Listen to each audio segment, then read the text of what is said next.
หนาวป่ะนี่หนาว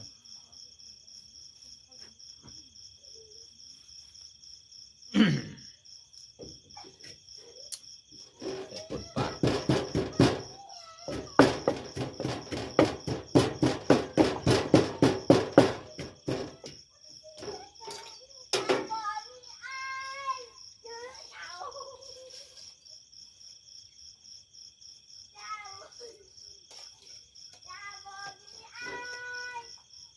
ปากปนปาก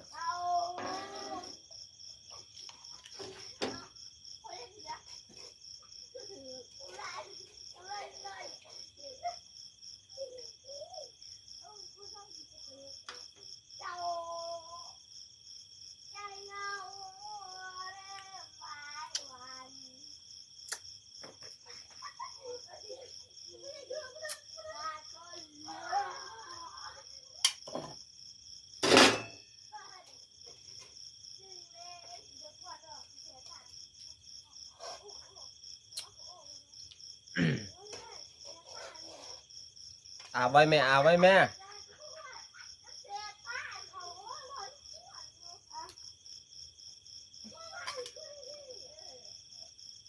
ผสมภาษาโอยเขาว่ากวนในพวกเขากวนขนาด2 คน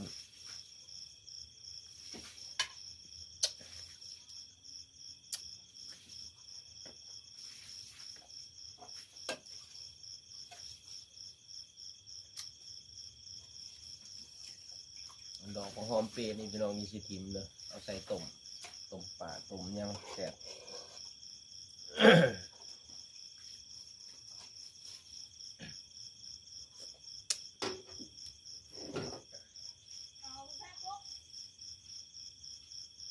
ผักของเขามีหลายชนิดมีใบอีเลิศใบมะกรูดผักกูสางหูเสือผักสะเม็กผักกระโดด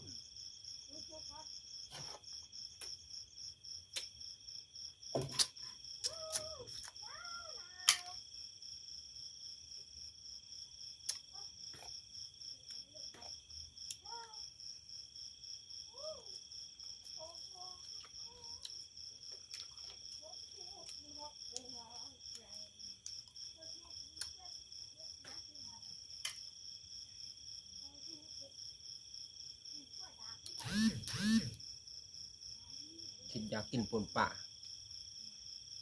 เพิ่งเราไปกิน